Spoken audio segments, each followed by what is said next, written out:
All right, welcome everybody to the fastest hour on the internet. It is the C&J Speedway Review. My name is Chris Burns from the Loki and Jabroni Show. Every Monday night live streaming on Facebook, Wednesdays on iTunes and Google Play Music. The guy across the screen from me, scratching his nose and wishing he had a beer right now, is Corey Huffnagel. Corey, how you doing tonight? I'm doing pretty well, and all I could just tell you is that I'm really excited that the NASCAR playoffs have already started, and it's going to be a very interesting 10 weeks to see, who's going to get eliminated, who's going to move on, and more importantly, it's going to be very interesting to see who the four drivers are going to be battling for the championship at Homestead in November. So it should be very interesting, and I'm really looking forward to see what's going to happen in the playoffs. No, absolutely. And week one, which we'll get into not too far from now, being no exception. What a great race at Chicagoland this past weekend. A lot of great action from Chicago.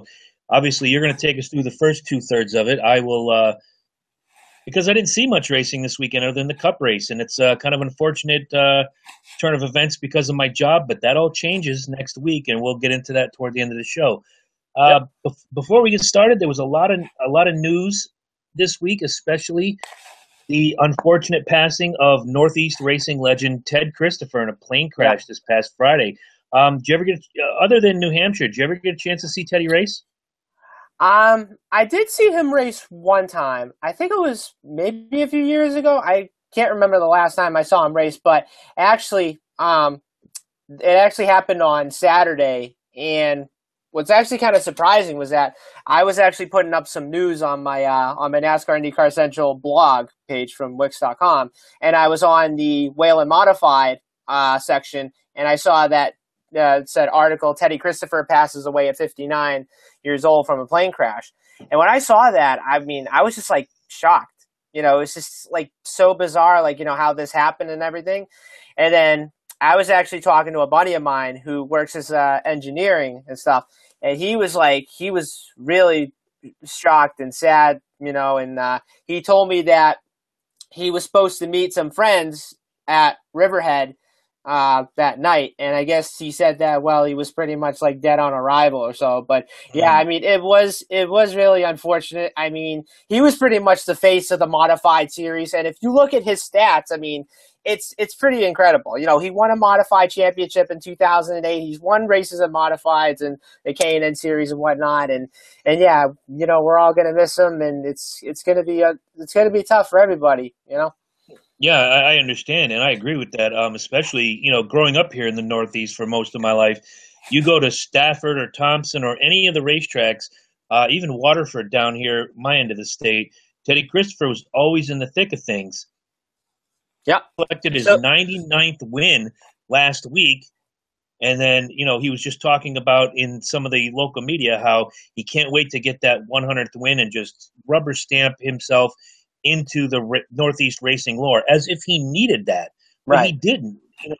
And now, because of this untimely passing, he is forever, much like Richie Evans many, many years ago, is always going to be remembered. I have a feeling that Teddy Christopher is going to make it to the NASCAR Hall of Fame one day, much like Richie Evans is now. I definitely agree. I definitely agree with you on that one. I really think he's going to make it into the Hall of Fame for sure. And what's actually kind of odd was that someone said on like Instagram or whatever it was that, when Timmy Solomito ended up winning on Saturday night, I guess somebody said, he pretty much won it for Teddy Christopher. And I think at the race at New Hampshire on Saturday, there's pretty much going to be a moment of silence, and everybody's all going to be racing for Teddy, and whoever wins that race on Saturday, they're going to dedicate it to Teddy Christopher. Oh, absolutely. And I'm just trying to go to his stats right now. So I was looking at them earlier in the week, and people think that a lot of these local guys like Ted Christopher or Woody Pitkat or a lot of these guys, they're just local guys. Ted Christopher's career spanned many years. I'm going to it now. Yep. We're looking at a career that started. Oh, it doesn't say right away. Let me get a little further down. Racing career. Okay, this is his championships, etc., so forth. I'm just going back a long, long way, seeing that he's always been in the thick of things. Let's go through some. He's had 6 starts on the Monster Cup. Yep. The first race being the 99 at the Glen. His last one was the 2006 Sylvania at Loudon. Obviously, he's always in Loudon, whether it's in a Cup, Xfinity, or whatnot. Yeah. 21 races in the Xfinity Series. His first race was the 96 Meridian Advantage in Nazareth, and his last race also was at Nazareth in 2001. He had a couple truck runs. He was mostly the modified tour. We just saw him not too long ago, you and I, at the Whelen Modified race up there in New Hampshire. Exactly. Let's see. Here's his victories. 48 Whelen Modified Tour victories, 10 K&N East Series, 131 feature race wins, an all-time track record at Stafford, 99 feature wins, all-time track record at Thompson, including a 4-time track championship. He was a 9-time track champion at Stafford, Waterford Speed Bowl down here in my neck of the woods, 47 feature race victories, 3rd all-time. And a friend of mine is the daughter of local racing legend down here, Bob Potter. She was crushed. I mean, she just loved Teddy. I know a lot of the local guys just absolutely love Teddy.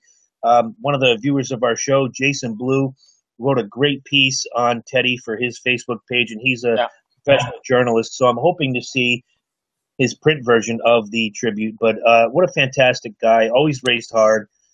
And, it's going to be a different world without him. But the tip of the cap and a swig of beer to Ted Christopher.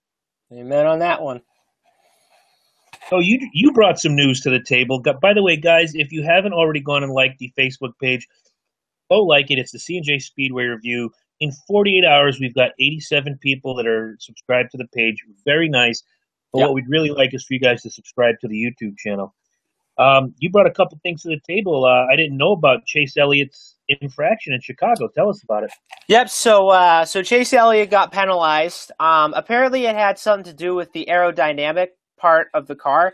And if you look at it, as I'm pulling it up right now, so the reason why he was penalized was because of an aerodynamic infraction that was found in Sunday's race. Crew chief Alan Gustafson was fined $25,000, and he has been suspended for 1 race. And Kenny Francis, who used to be the crew chief for Casey Kane years back, he's going to be the interim crew chief on Sunday. And this is pretty much an example, of, guys that kind of push it over the edge, fixing these cars. And, like I said, you fix these cars and then you put it in the laser tech and then NASCAR finds something they don't like, they're just going to tell you, like, you know what, go back, fix it, do it all over again. And, and I mean, put it this way, like, you'll put it, like, put in the laser tech, your car will be fine. And then next thing you know, after the end of the race, NASCAR will find something they don't like, whether it be like unsecured lug nuts or something with the car that's either like that didn't meet like minimal height or whatever it is. And this is what, these crew guys have to be careful about because, if you take it over the edge just a little bit and then NASCAR, pretty much finds it a little bit intolerant, your crew chief could be suspended for a few races. Right. And they all know that. And I have my own theory that I'll get into when we talk about the Cup race because NASCAR was on fire with the penalties this weekend during the race. Not so much after the race because the Chase Elliott one was the only one I've really heard about. Right. So when we get to talking about the Cup race at Chicagoland, I'm going to have a field day with the NASCAR officials because I have a particular problem that they'll never answer to us for, but they need to answer to the fans. Right. Another bit of news you brought up is we all knew Casey Kane was a lame duck. He did land a ride with Levine Family Racing for the 2018 season. What do you think about that move? So I wasn't really too surprised at it, but then picking, Levine Family Racing, that kind of caught me questioning, saying like, okay, now what is Michael McDowell going to do for next year?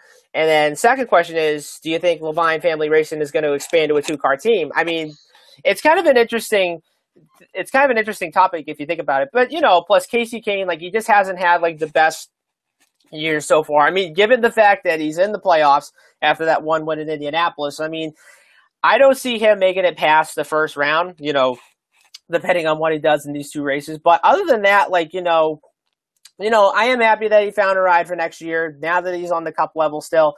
But if you look at it, we still got probably 5 more drivers that are in the free agent market, that have yet to know like what their plans are going to be for next season. Right. With Casey Kane, I'm not surprised he found a ride either. He's a well-known name. He's got victories under his belt. He's always been at the edge Right. of being elite. When you think of elite, you think, especially, just think of the circuit now. Johnson, Harvick, Kenseth, Keselowski. You can throw the Busch brothers. Yeah. I would even throw Logano into that mix. Yeah. There's a lot of guys that are considered elite right now, and then there's the next tier. No offense, once again, 88 Nation. Don't come looking at me, but it's hard to argue that Dale Jr., no matter how popular he is that second tier. And there's a bunch of others like him. Casey Kane going to what we consider an underfunded team is not a bad thing.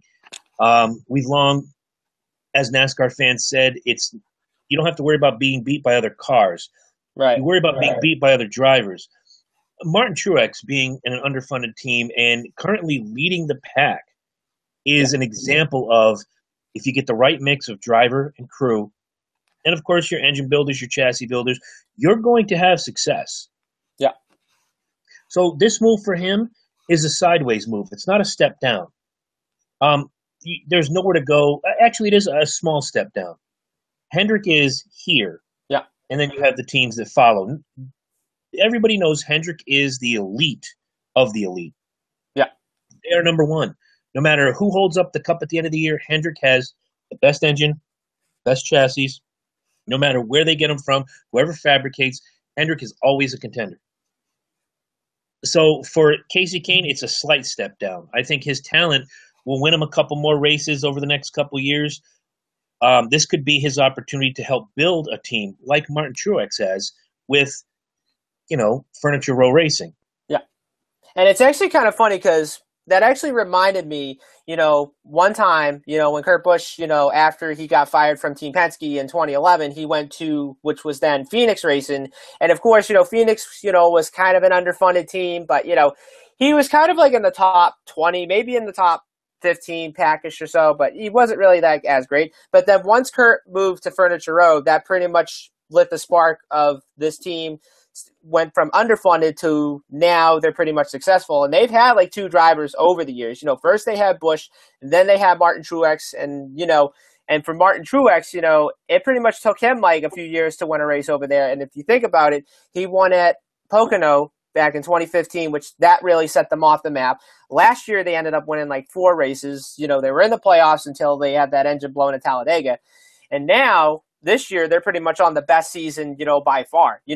They have the most stage wins. They got the most stage points. And, like I said, this is basically a team that's basically the championship to lose as of right now. Right. Now, I don't know if you have your Google machine up and running. If you can, go look up Furniture Row Racing and tell me if I'm right, and I'm not going to say a name. I want to hear what you have to say. The first driver to run for Furniture Row Racing. It was not Kurt Busch. I'm probably going to guess it right off the map. I would have to say Kenny Wallace. I'm going to disagree, but then again, I might be wrong. My first inclination is Joe Nemechek. Okay. I seem to remember Joe Nemechek in that car way back when. So we're going to go to the Google machine. We got Furniture Row Racing. Here we go. Now in Toyotas, yada, yada, yada. The debut was the 2005 NBNA NASCAR Race Points 400. It was the first single car team ever to make the chase. 2013 with Kurt Busch. Yep. Last 2 years with Truex. And the first driver of the 78 Furniture Row Racing team was, there were 2 that year. They flip-flopped. The team made its debut, the Busch Series, doesn't matter. We're talking about the Cup. The team made 2 Nextel Cup appearances as well. You were right, Kenny Wallace. Yep. And Joe Nemechek finished the season. So good job by you, my friend. Thank you. Very good job. All right, so unless we have other news to cover, did you have anything else you wanted to get to? So this was actually kind of interesting. So on Friday, right before, the Cup guys were qualifying, I don't know if you saw this, but I guess Kyle Busch and Brad Keselowski were in a little bit of a Twitter war. I follow Keselowski on Twitter. I had fun with this. And I thought this was funny too. So I guess Jeff Gluck wrote saying, I guess there were like the Toyota teams that were running like first through fourth, whatever. Then you had like Harvick and Larson behind. And then Keselowski wrote on Twitter saying like, oh, we're seeing something that NASCAR hasn't seen since like the 70s whatsoever. And I thought this part was funny. So then Kyle Busch puts up a crying emoji, and then he pretty much writes STFU. And then once that happened, then everyone started like getting in on this and stuff. And then I thought this was funny too. So I guess Cole Pern, he tweeted, Keselowski said, "Were you even born in the 70s? Like, you know, for real?" See, what's actually kind of funny about this, and what's actually interesting is that, you know, back then, like, there was no like social media. I mean, you know, what did you do like back then? Like, you know, you basically call a driver out, like, you know, after the race and whatever and stuff. And, you know, there could be like fist fights and whatever. Now it's a whole lot different between, you know, the drivers and social media. You know, you're basically calling them out in front of like everybody who's watching. And then once somebody puts up that first tweet, that first post on Facebook, Instagram, whatever it is, everybody will see it. And then next thing you know, they'll all start retweeting. They'll all start doing this and that and whatever. It's just a whole different crapshoot if you think about it, you know, because with social media, like, you know, you know, the fans, you know, they follow all the drivers, the pit crews, like everybody, you know, it just makes it very interesting. And sometimes it can be entertaining as well. Oh, absolutely. And I had so much fun reading those tweets. Yeah. And then I watched the pre-race on Sunday while I was watching the Falcons before I watched the Falcons throw a spanking. By the way, congratulations to you. The New England Patriots throw a whooping on the New Orleans Aints. Thank you. There's no S in any of those words. The New Orleans Aints. Yep. That was a great game, by the way, as was the Falcons game. But during the pre-race, they talked about the whole Twitter war. Keselowski was so straight up. Yeah, I said this and that, but you know what? We're here to focus today. And Kyle Busch, sorry. Yeah, Kyle. Could not have ran away from those questions any faster if his name was Usain Bolt. Right. Anything to do with those questions. And he basically fired the first shot. Kez said what he said. Kyle Busch comes back and he makes his little smarmy comment, and then here come the crew chiefs and everybody blows it up.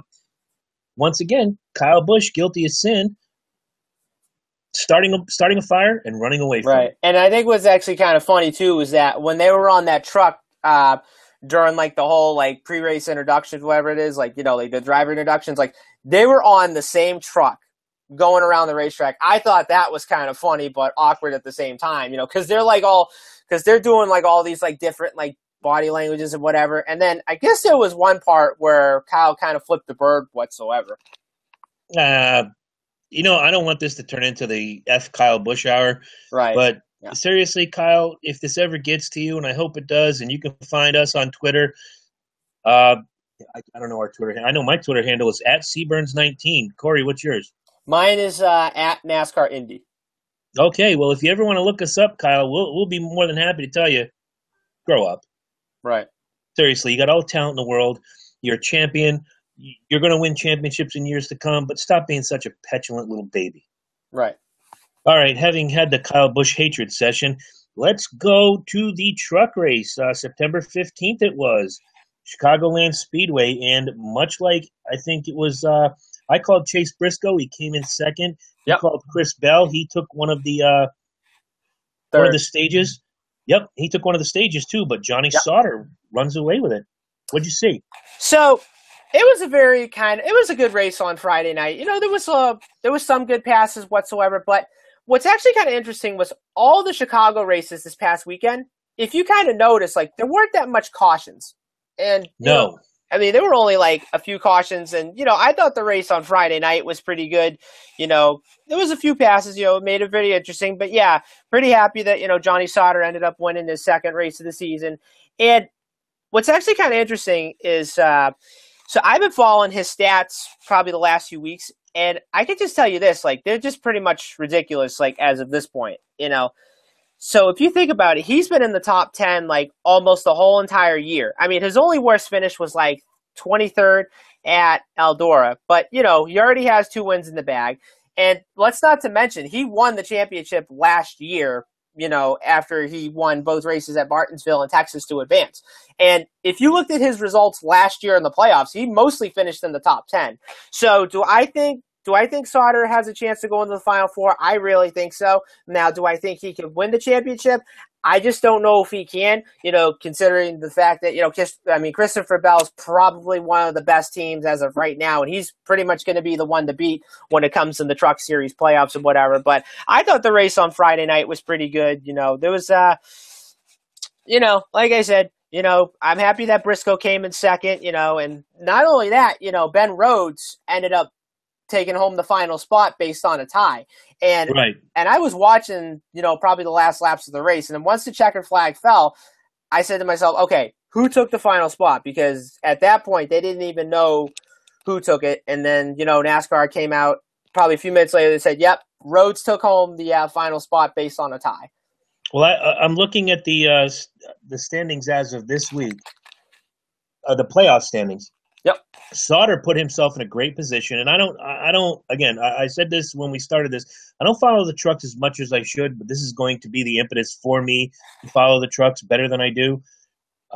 Is this one of those things where win and you automatically advance, or is it just these 8, boom, when it's done, the best guy wins? Oh, absolutely. I think this is going to be very exciting, and not only that, you have 8 drivers that are going to compete for this championship, but what's going to be a lot different and what's going to be interesting in this first round is you have New Hampshire, Las Vegas, and Talladega. So if I'm one of the drivers that is in the top 8 in the Truck Series playoffs, I would want to win the first 2 races at New Hampshire and Las Vegas. Because if you don't win those 2 races and then you go to Talladega, and you don't have any wins to advance whatsoever, you just have to go there and you just have to give it all your best shot, and then hopefully you can avoid the big one. Because, you go to Talladega, it's a whole different ball game. And plus, it's so unpredictable. Like, you just can't tell, like, what's going to happen. I mean, there's, right. like, a lot of different scenarios that could happen, like, in that race. But, yeah, if I'm one of the drivers, like, I would want to win the first 2 races, to advance. And then not only that, the second round, I would consider that pretty easy. Like, you got Martinsville, you got Texas, and you got Phoenix. But now it comes down to 6 drivers. So those 6, have to battle it out, those 3 races to get to the championship 4 at Homestead. And, and if it comes down to a lot of good drivers that are trying to make that championship 4, I mean, it could be very interesting, and let's not to mention, even though the Truck Series throughout the last couple of years has come down to the last race of the season to decide who wins the championship, I think it's going to come down to the last race in any of the rounds, to see who advances. And not only that, it's going to come down to the championship 4, to see who can battle it out for the title. Well, here's the top 8. You're going to have to help me with the last name because, let's be honest, we talked a lot about trucks in the last few weeks. Never heard this name before. But here we go. Christopher Bell leads the standings. Johnny Sauter second. John Hunter Nemechek third. Matt Crafton fourth. Chase Briscoe fifth. Austin Cindric sixth. Ben Rhodes seventh. And if I butcher this name, I apologize. Kaz Grala? Grala. Who the hell is Kaz Grala? You watch the trucks. Tell the people about him. So Kaz Grala, he's 18 years old, and what's actually interesting is that he's from Westboro, Massachusetts, which I didn't even know until, like, I'm watching on my TV going, like, wait, he's not from our state, is he? But I've been following his stats this season, and let's not to mention he won the race at Daytona from the pole. And so far, like, his only worst finish this year has been 31st at Eldora. But other than that, like, he's been pretty consistent. He's finished in the top 5 or the top 10, probably in, like, maybe 4 races or so. But now he's in that final spot in the playoffs. And I look at this team right now, even though they're kind of the most consistent for the GMS racing team, I could see them going to the round of 6. And I was thinking about this probably a few days ago. So I said the reason why I say Kaz Grala is going to go to the round of 6 is, what's the elimination race in the first round? Talladega. And if you think about it, let's go to Daytona. Who ended up winning the first race of the season back in February, which was Kaz Grala. So now I'm pretty much doing the math. I'm thinking all this up, and I'm thinking, okay, if Kaz won a Daytona back in February, I think he has a really good shot at winning the Talladega because, I saw that race few months back, and he's a really good restrictor plate racer. I mean, he pretty much held off a couple of guys, and not to mention he ran away from that big crash like at the end, whatsoever. But I would say that, I think, if anybody picks Gralla to go to the round of 6, I think it's a really good pick too, because, like I said, I think Kaz's best chance to advance would have to be winning the race at Talladega. Okay, fair enough. I know this is a very abbreviated playoff in the trucks. It's going to be shorter than the Xfinity and shorter than the Cup. Yep. If you had to pick a champ right now, without knowing anything, without any of the races being run, pick a champ.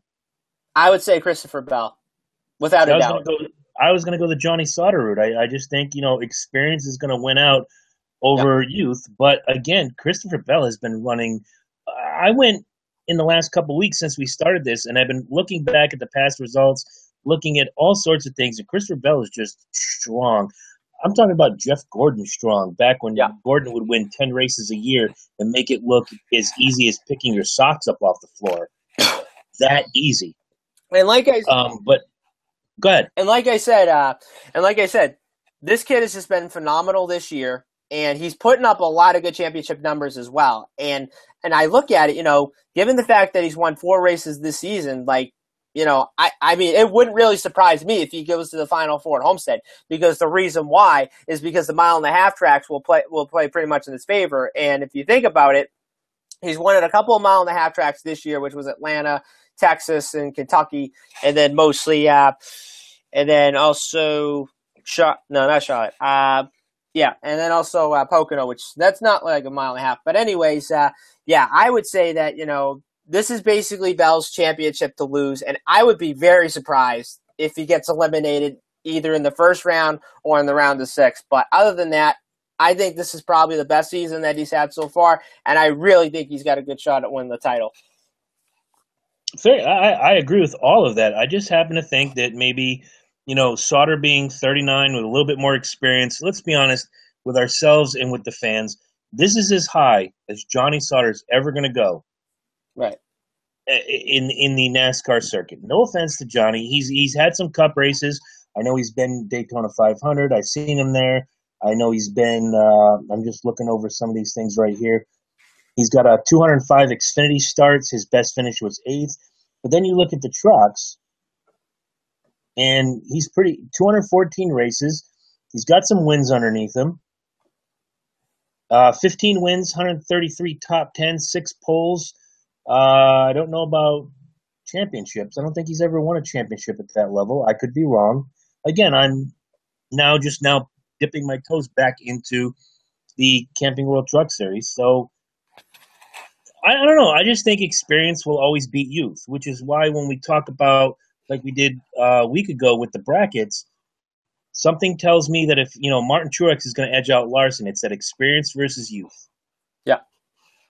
So now that we've looked at that, let's move along to the Xfinity Series, which I got to see part of. It was a fantastic race, thehouse.com. And look what we have here. A part-time Cup guy wins, full-time Cup guy in second. Then you have some of the usual suspects, which I think was great. I think nobody saw Justin Allgaier winning this race. We both had different picks. I think I went with Elliott Sadler and Custer, and you went a couple different routes. Or I don't know who we went with. We're going to start having to keep a notebook. I think I might have went with Sadler. You might have. Yeah.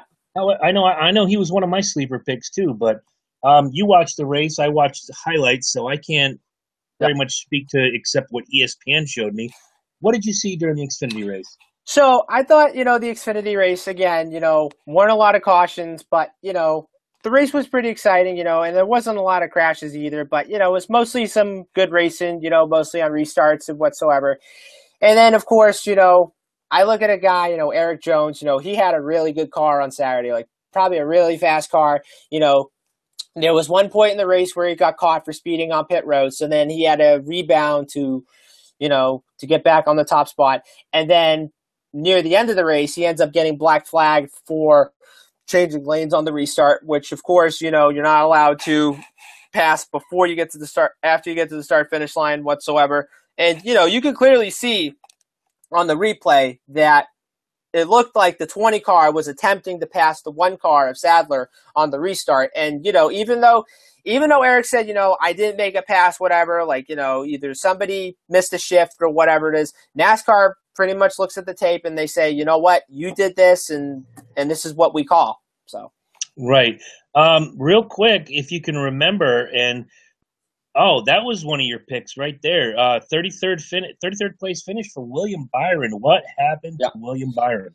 So he had a mechanical failure early in the race. They went to the garage. They had to get it fixed, and he came out a couple laps down.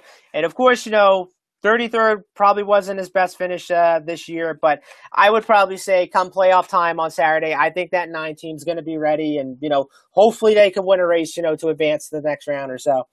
Yeah, one of these blips on the radar, especially in the first race of your playoff, since we've had the playoff system since 2014, really the first race is important for many drivers. Yeah. For William Byron being, going into this so far ahead, and I'm going to bring up the playoff grid in a minute, being that far ahead going into it, Truex could have blown up in the Cup race and still been in first. Right. I mean, he took so many playoff points in. Byron, not so much, and we'll talk about that when we get to the top drivers here in the playoff grid for the Xfinity Series. I looked at everything coming into today to record this, and I thought this won't hurt him whatsoever. One bad race is not going to kill this kid's championship dream. I don't think so. I mean, I was actually looking at his results this year, and, he's only had, probably 3 finishes that have been in the 30s. But other than that, he's been pretty consistent this year, even though he's won the 3 races to advance himself in. But like I said, I think this team is going to be a one to watch. And, let's look back last year when Byron was in the trucks for Kyle Busch. If you think about it, he won 6 races as a rookie, and he was probably 1 race close to the Final Four in the playoffs last year until he blew that engine, pretty much devastating to him and all that. And now you go to this year, he's a rookie in the Xfinity Series, and he's already won 3 races. And now he's moving up to the Cup level next year, which he'll be driving for Hendrick Motorsports in the 24 car. So this just pretty much goes to show you that, this kid has a lot of talent. And this kid, is pretty fast. He knows how to win races, and he knows how to win championships. And let's not to mention, he actually started off in iRacing, which is fascinating and so forth. Yeah, I mean the kid's got it all. And when we look at the top 12 after this past race, William Byron still sits in the lead. Yep. But Justin Allgaier with that win is now 2 points behind him. Sadler is third, 5 points behind. Daniel Hemrick is fourth, 16 points behind. Brennan Poole fifth, 19 points behind. Ryan Reed sixth, 20 points behind.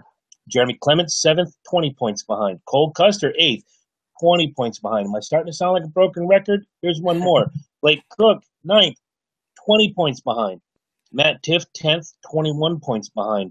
Brendan Gaughan, 11th, 22 points behind, and Mike Lynette brings it all up at 12th, 24 points behind. So, one win by let's just look at Matt Tiff, Brendan Gaughan, Mike Lynette. One win by these guys and a bad day by Byron Allgaier or Sadler, you're watching that entire thing shift.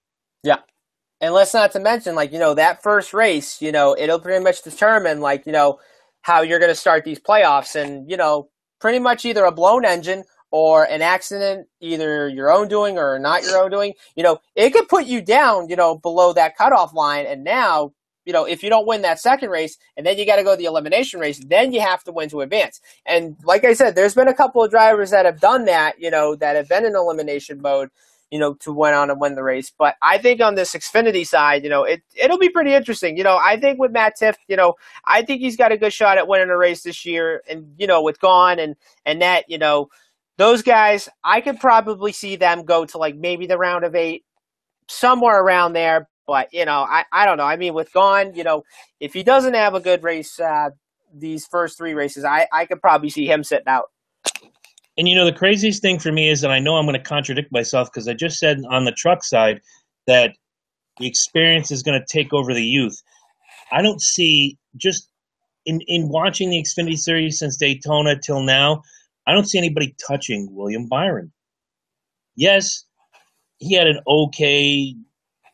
It wasn't even okay. It was a terrible race, but Yeah. he's still sitting in the catbird seat. He's still leading the pack, and at the end of the day, everybody's chasing Byron, Yeah.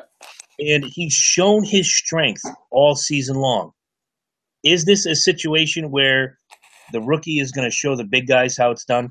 Oh, absolutely. I mean, you look at the Truck Series last year. I mean, he was a rookie. He won 6 races, almost won the championship, but then had that blown engine in Phoenix. And I probably say that, I think he's going to surprise a lot of people, in this in the playoffs coming up, because there's a couple of tracks that are on the mile and a half, and that can pretty much play in his favor as well. Absolutely, and I don't disagree with that. So why don't we move on to Sunday, which I got mixed feelings about this race, but we'll get into that as we go along. The Tale of the Turtles 400 at Chicagoland. Another week, another Martin Truex victory. It seems like we're saying Truex and Larson a whole lot lately. What did you take away from this race before I absolutely take over and go on a BS rant? So pretty much, Martin Truex is picking up where he left off from last year. Even though he won this race last year, he's pretty much starting his championship vibe, by winning the race at Chicago. And like I said, this team is going to be the hottest team to watch in this playoffs, and I think this is going to be the tough one to beat. Pretty much him and the 42 in the playoffs coming up these next couple of weeks. And I look at guys like Chase Elliott and Harvick and Hamlin and Keselowski. Those guys had some really good runs. And Harvick started off his championship playoffs in third, so which is not really that bad of a finish. And now you're going to New Hampshire, where Harvick's won there before, and and I do expect the Ford team to run pretty well in these playoffs. I mean, he kind of had a little bit of a shaky start, during the whole regular season. I mean, yeah, given the fact that he had the one win at Sonoma, I still think, this team's got a lot of work to do. And I really think that, I could probably see them going to the round of 6, if not maybe the round of 4, depending on what goes on. Same. And I'm looking the worst finish of any of our chase drivers right now. I still call it the chase. I don't care what they say. Right. Ryan Newman in 23rd. Not a great run for him. Right. But everybody else seemed to have their A game on. Let's just go through. We'll say the top 15. Obviously, Truex wins. Chase Elliott second. I'll have my thoughts on Chase in a minute. Yep. Harvick third. He had a great run early. I'll talk about that in a minute. Hamlin fourth. Kyle Larson fifth. Brad Keselowski sixth. Joey Logano, that was my sleeper pick. Yep. In seventh. Jimmy Johnson 8. Matt Kenseth 9. Jamie McMurray 10th. He had some early trouble as well. Yeah. Ryan Blaney 11th. Suarez 12th. Clint Boyer 13th. Good run for him. Paul Menard, good run for him at 14th. And Kyle Busch came in 15th. He started on the pole. He led a lot of laps, had a little trouble, and I'm going to get to that. That's part of my rant. Yeah. A lot of your big-time contenders were right up there. One of the things I saw this weekend was you didn't want to be in clean air.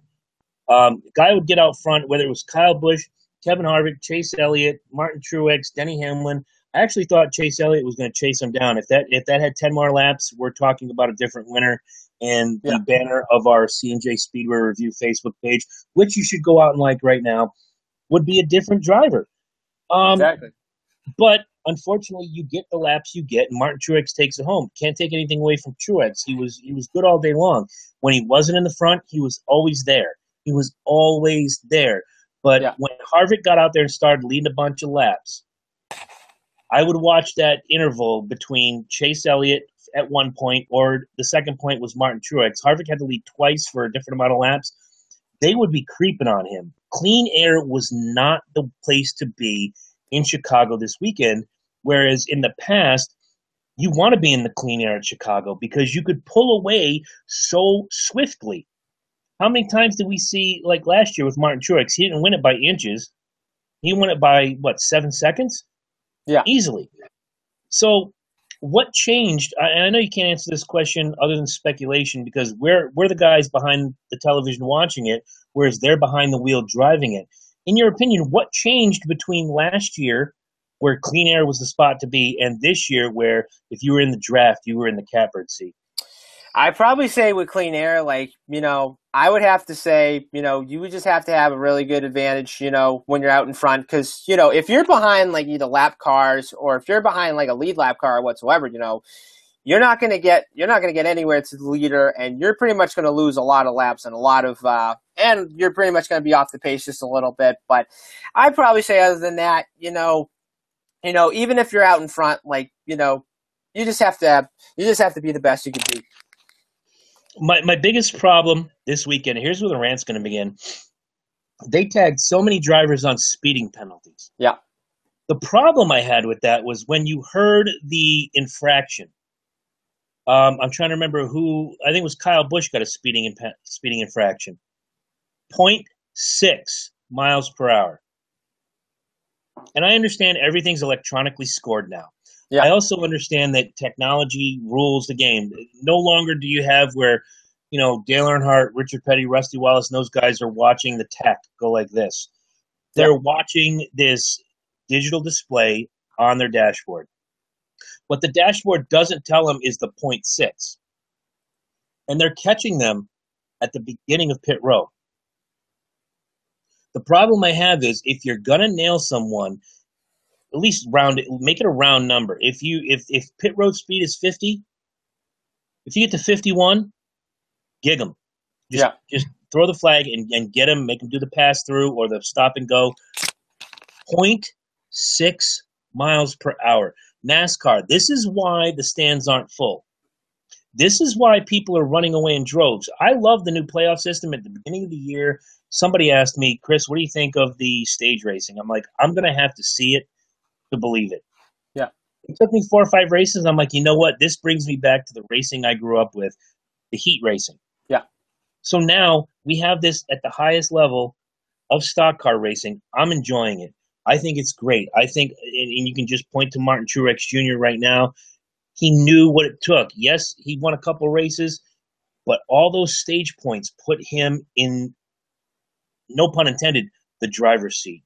Yeah. He is right where he wants to be, and everybody's chasing Martin Truex Jr.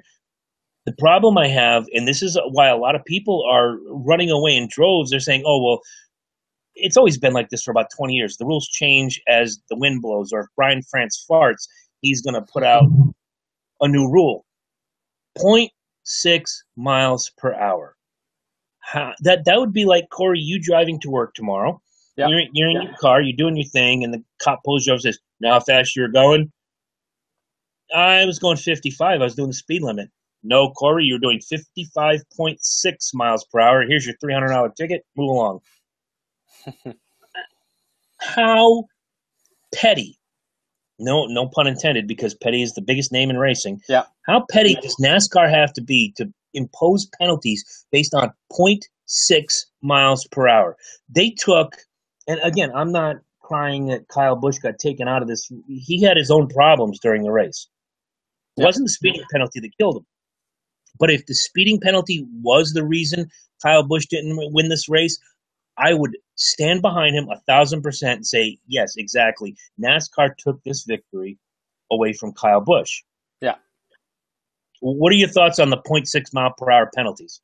So basically, speeding down pit road, yes, you have that option, whether you know how fast you're going whatsoever. But, if you look at it inside the car, they have to have it on the green, when they're coming down pit road, because once you get it on red, that's when NASCAR says, okay, now you're speeding, you're going down pit road, you have to do the pass through whatsoever. And, it's sometimes when you're coming down pit road, you can't get woe down in time. And then, next thing you know, NASCAR says you were speeding on pit road, pass your penalty whatsoever. But now, the pit road speeding, has to do in sections. There's pretty much between section 1 and then section 12, 14, whatsoever. And let's not remember this, going back to the race in Atlanta, Kevin Harvick, had the dominant car that day. And then what happens with 10 to go? NASCAR catches him speeding on pit road in section 14, or so. And even Harvick said that, I didn't know that I was speeding on pit road. I thought I had the tachometer on the green whatsoever. But, and I think this is going to be another factor, in the playoffs in all three series. If you get caught speeding on pit road, and if you have a bad finish, that could probably take you out, the next round. All right, guys, I want you to record this. Get your little gimmick phone out and record the next 30 to 60 seconds of what I'm about to say. You may never hear it again. I am in full agreement with Kyle Busch, 1,000%. Because like you said with Harvick, I was in the green, and those are computer generated.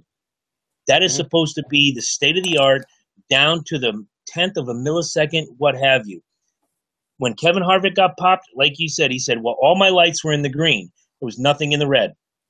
Yeah. And you can see it on the in-car camera when they showed his telemetry, everything in the green. Yeah. Kyle Busch, same thing. When he came out, he goes, I was in the green. I don't know what NASCAR's talking about. They shift you back, and they showed Kyle Busch's in-car camera, everything's in the green. Guys, make a note of this. It's September 20th at 8:53 p.m. If you're watching this later, go back to your calendar and mark that date off, because I'm never probably going to do this again. Kyle Busch is 1,000% right. Yeah. 0.6 miles per hour is not speeding. It's like maybe a half a mile an hour too much.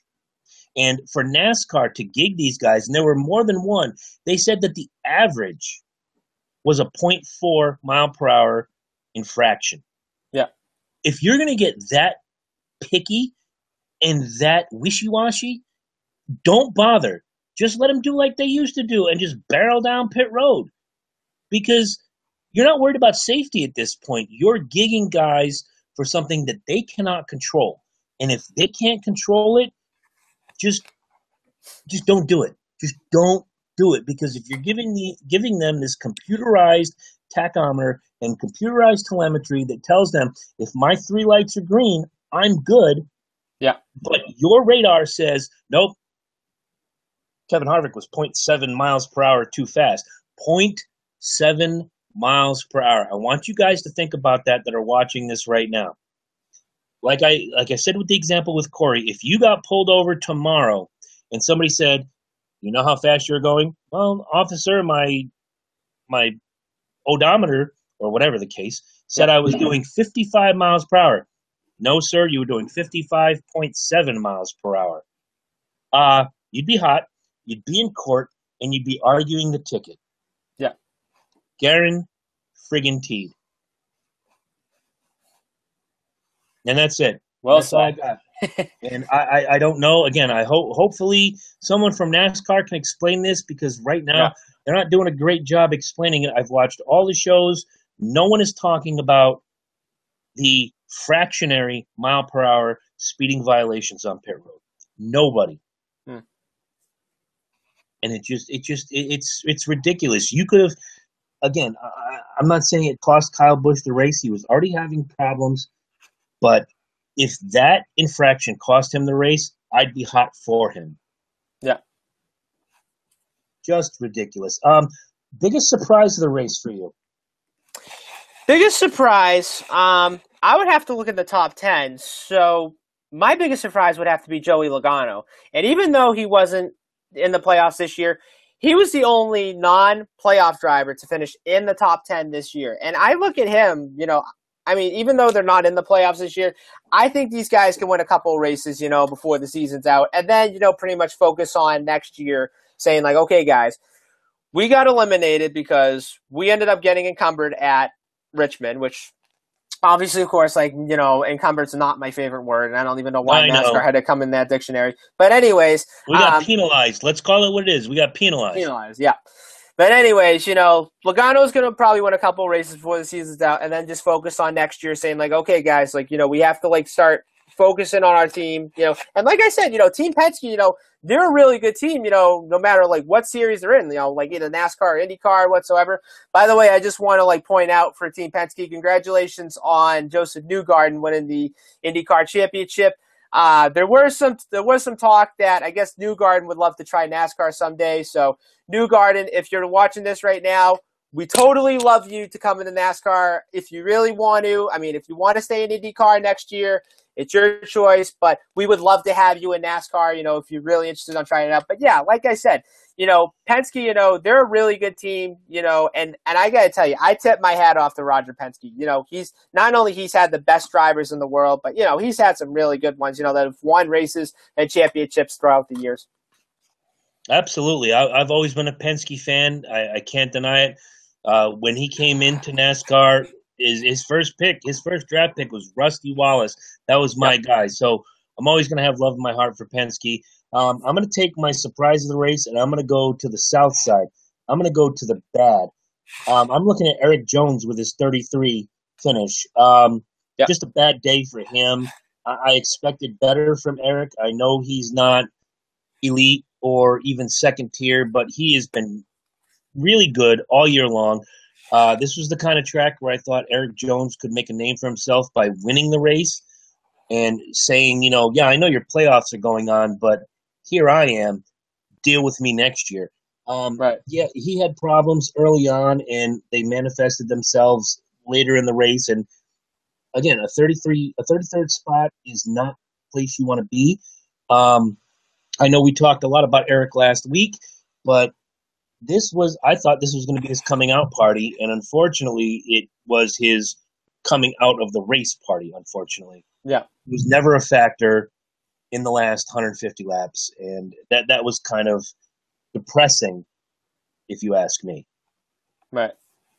All right, so now we go on and we look at the schedule for the week that is, starting with September 23rd, the University of North Ohio 175 truck race, which will be attended by me.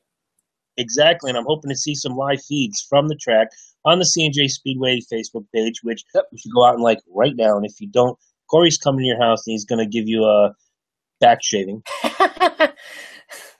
I don't know if they've announced the entry list yet. I'm looking now. Okay, they have. Yep. So looks like a lot of the usual contenders. I don't see anybody coming in. There's only one TBA, and that's the 83 team. What are you looking at this weekend? Who do you like? Who's your stone cold lock, and who's your sleeper? So my stone cold lock definitely has to be Christopher Bell, because if you look at it, he finished second in last year's race with William Byron. And I look at him, I think, this could be a good start for him, and he's ran pretty well at New Hampshire once before, but I think, he's going to be a one to watch, and all the other KBM drivers as well. And then my other stone cold lock, and you'll probably be surprised at this one. You change the rules every week. I love it, though. Thank you so much. You're welcome. Corey gets two stone cold locks every week. I get one. So my second one, you're going to be surprised at this one. So mine would have to be Todd Gilliland. So he's going to be driving the 51 truck at New Hampshire in the pedigree car. And don't forget about this. Gilliland won the K&N East race at New Hampshire back in July. So I would say that, now that he's coming back in the truck, I mean, he could probably make some noise. I do expect him probably to finish in the top 10, if not, maybe a win. And then my sleeper definitely would have to be Chase Briscoe. I mean, he's never been to New Hampshire before. I mean, I was listening on XM today. He's never even been to the state. Wow. Yeah, never been to the state at all.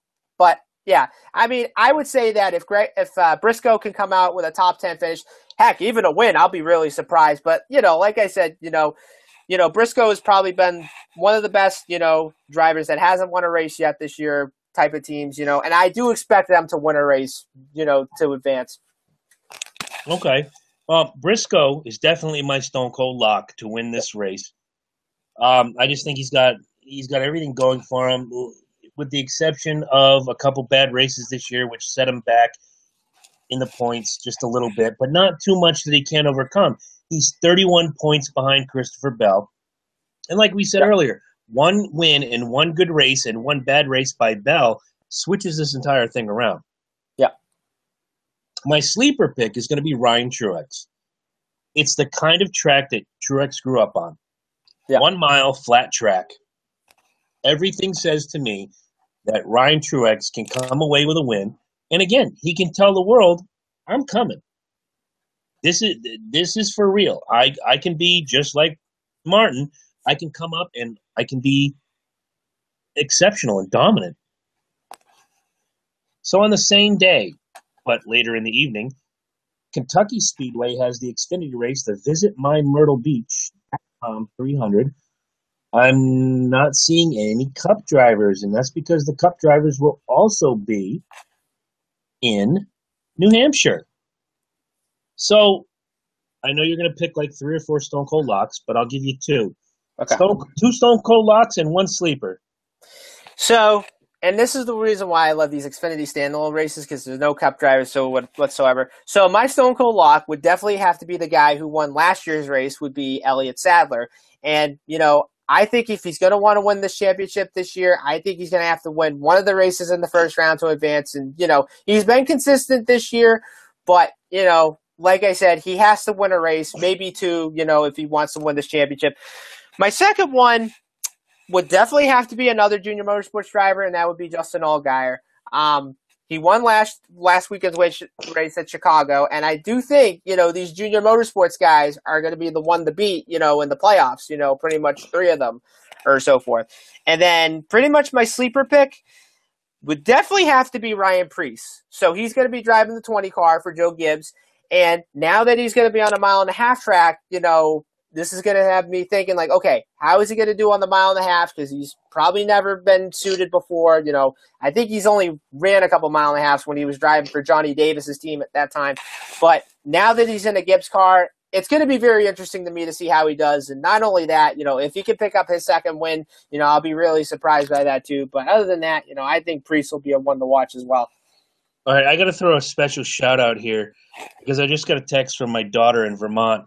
She says, good night, I'm watching you on YouTube. You're live right now. So, Emma, Dad loves you. Thanks for watching. And she's a subscriber. So, thank you very much to Emma. Thank you. Big Martin Truex Jr. fan. MTJ. I'm actually choosing Ryan Preece as my Stone Cold lock. Yeah. I very much thought about it long and hard when I saw the entry list, and knowing how he did this past summer in New Hampshire and then going to Kentucky, it's a similar track. The banking is different, but it's similar in size and somewhat in shape. Not too much, but I know Kentucky's a little bit more of an oval, whereas you got a paper clip that's flat in Martinsville. So, thank you. Martinsville or New Hampshire. And I think Ryan Preece has the goods, especially being under this equipment like he was in New Hampshire. Yep. Ryan Preece has what it takes to take this race. Now, my sleeper pick, because he has the equipment, the team, and I'm not quite sure. There's this exponential that keeps me from saying he's going to be a lock. My sleeper is going to be the 3 of Brian Scott. Yeah. I think Brian Scott has what it takes to do what he has to do to win the race in Kentucky this weekend, and I'm looking very forward to seeing either Ryan Preece or Brian Scott in victory lane. I think so, too. And somehow I lost NASCAR, so I'm going to have to bring that back for just a second. Because I was texting my beautiful daughter, who is probably still watching when she should be in bed at 9:06 p.m., but that's okay, because we love her just the same. All right, so in New Hampshire, the ISM Connect 300, once again, the usual suspects. I don't see a lot of field filler here. I'm looking, Brett Moffitt maybe. The 51 car is TBA. Yeah, pretty much your usual suspects. Who do you got? So I would have to go with the guy, Kyle Larson. So just remember, in the July race, he started in the back, finished second, and I really think, coming back again in September, I think this is going to be a team to watch, So for me, I thought it was good. I was going to say either the 78 or the 42, but I think with Larson finishing second at New Hampshire in July, he's going to be my one to watch. My second Stone Cold lock would definitely have to be Chase Elliott, given the fact that he finished second at Chicago. I do expect this team to run pretty well. Hopefully, they can make it to the round of 12. I don't expect them to make it to the Final Four, depending on how they do, but we'll just have to see what happens. And then my sleeper would definitely have to be Danica Patrick, because I was looking on her results in July. Okay, stop. You can't do that while I'm swigging a beer, because I almost spit all over the computer. Say again, Your sleeper pick is Danica Patrick? Yes. I need to stop drinking. Because because I was actually looking up the results in July, and I saw that she finished 13th. So I thought, okay, she's ran pretty well on the short tracks at Martinsville and Bristol, which she finished in the top 10 a few times. So I thought, okay, so if she could run pretty well at those tracks, she could probably have maybe like a top 20, maybe a top 15 finish at New Hampshire. I mean, clearly the fact that she hasn't been running the best, throughout her whole career, and then not only that, she's leaving Stuart Haas at the end of the season. I do think, she could probably pull off maybe a couple top 15 finishes whatsoever. All right. Now, guys, I want you to hear this and share this with as many of your friends as you can, because I'm only going to say this once, much like the Kyle Busch gimmick earlier in the night. If Danica Patrick wins that race this Sunday in New Hampshire, when we record this coming Wednesday, I will go downstairs, I will get my stepdaughter's Danica Patrick hat, and I will wear it for the duration of September and October, because I am that confident that's not going to happen. But I appreciate that pick, I really do. So now I'm gonna take the Corey route. I got 2 Stone Cold locks for New Hampshire. One being, obviously, like you said, Kyle Larson. Kyle Larson was so strong in New Hampshire this past July. You were there. I was there. There was no stopping him. And again, we go back to that. If the race was 5 laps longer, Larson had a real good shot. Yeah. And I think what he's learned from the July race, he's going to carry over this weekend and make this race the next jewel on the crown for him. My next Stone Cold lock is someone who's won there a couple times before. And yes, guys, I'm going Homer pick.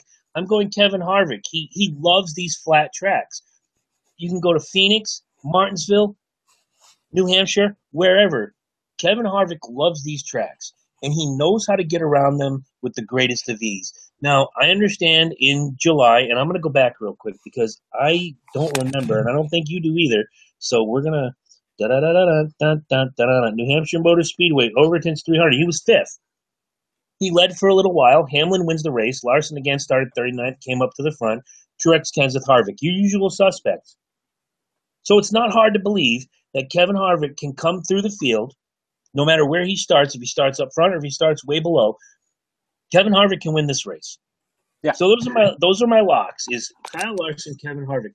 My sleeper pick is a guy who's won in New Hampshire a couple times before and absolutely 1,000% needs that win.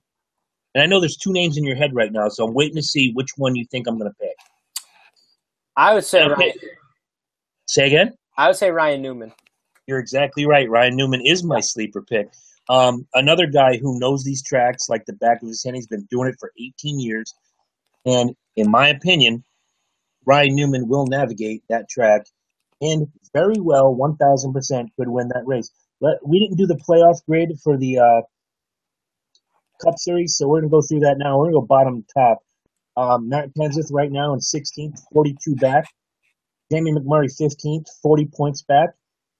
Chase Elliott 14th, 39 points back. Austin Dillon 13th, 39 points back. Again, here comes the broken record.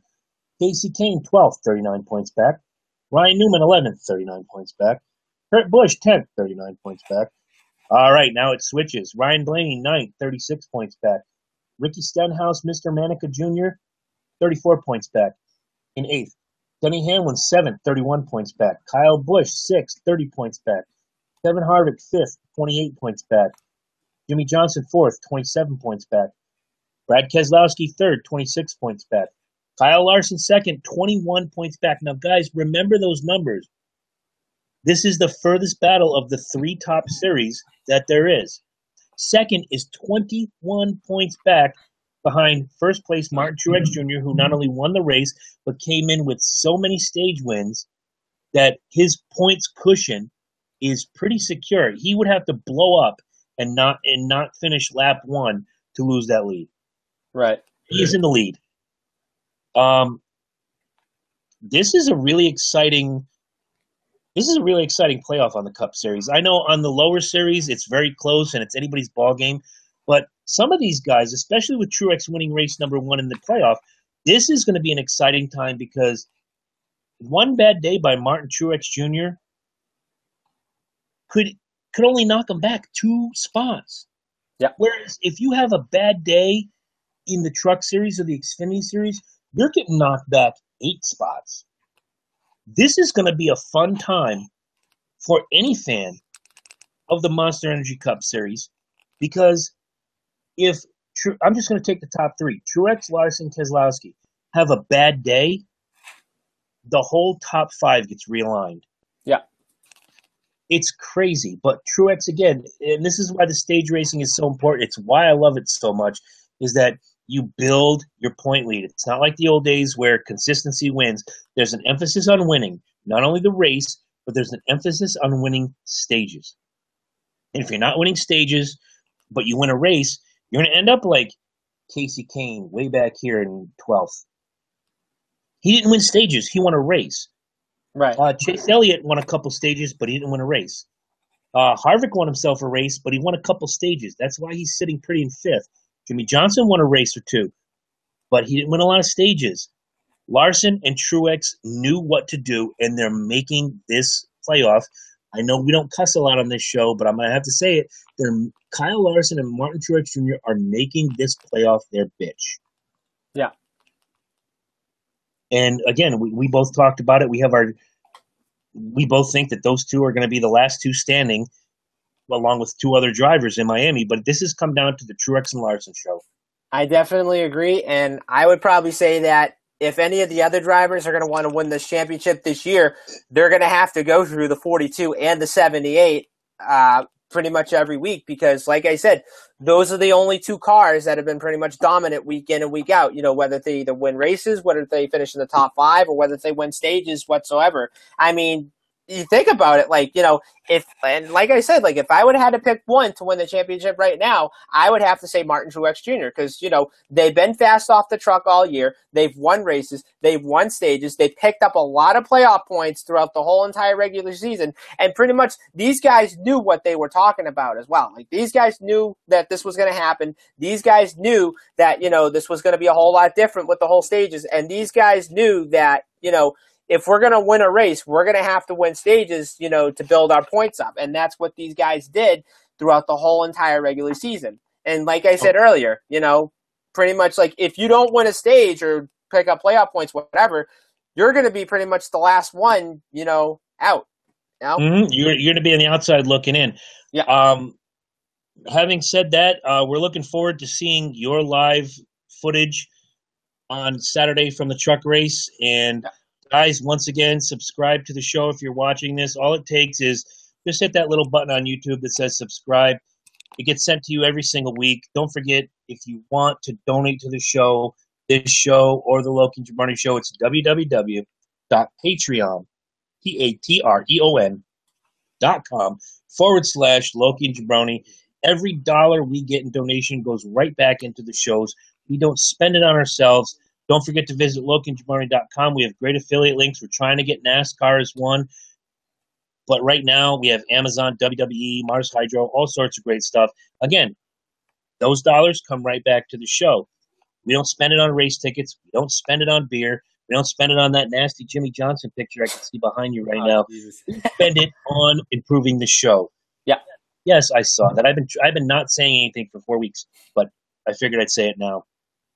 So, guys, be sure to tune in next week. Share it with your friends. Thank you for the great response for the Facebook page in the first 48 hours. It has been tremendous, and we'd like to see all of you convert to subscribers to the show. Corey, you got anything you want to let them think about for the next week? So, like I said, you know, this is going to be very exciting for the playoffs, and I'm looking at the Xfinity playoffs as of right now, and I was thinking about this the last couple of days, and I said to myself, you know, whoever's going to win this championship, you know, they're going to have to go through pretty much 3 of the junior motorsports drivers. And I'm pretty much predicting right now, you're going to see 3 of the junior motorsports guys in the final 4. You know, I'm talking guys like Byron, Sadler, and Justin Allgaier. And then you'll probably have one from like either RCR or Ganassi or anywhere else, like, or probably Stuart Haas whatsoever. So I think the Xfinity playoffs is going to be pretty exciting. And then the trucks, that one's going to be very exciting as well. 8 drivers that are going to compete for the championship. I do think Christopher Bell is going to win this title this year. I think this is his championship to lose as of right now. And not only that, we got the second race in the Cup playoffs coming up this weekend. So it'll be very interesting to see, who could advance, in race 2. And we'll just see who has a bad day whatsoever. But yeah, it's like I said, it's going to be an exciting 9 weeks, but I'm really looking forward to see how this will all play out. Oh, yeah, same here. And the exciting news that I alluded to at the top of the program is after this week, every Sunday for the history of the world for me is going to be free because I start my new job on Tuesday. It's a fantastic opportunity. I will have Sundays free, so it's all racing, all football, all the time. In those few weeks that there's not racing or football, I don't know what I'm going to do, maybe play Xbox. But there's definitely going to be more time for me to catch up on the trucks, the Xfinity Series, and to see every Cup race from beginning to end, whether it's Sunday afternoon or Saturday night. I'm so looking forward to this great opportunity, and there will be more insight from me in so much as the Xfinity and the Truck Series. So I'm real excited about that. Me too. All right, guys, so tune in next week when the C&J Speedway Report covers New Hampshire and Kentucky, and we will sometime soon, we're going to put out the word. We're going to take your questions during the off season. So if you have questions about NASCAR, drivers, what we think, what we see, what we want, start thinking of them now because we're going to need filler during the winter, man. Definitely. And I got to tell you this, I probably say like once after the racing season's over, like for me, I'm pretty much like, now I got to wait until February. So now what do I do? Oh, cripes! If it's not for football, I'm the same way because I'm like, okay, game's over. Where's the race? Where's the race? Where's the race? I'm pretty much the same thing. All right, guys, we will see you next week. Thanks for tuning in to C&J Speedway Review. I'm Chris. I'm Corey. We'll see you next week. Good night.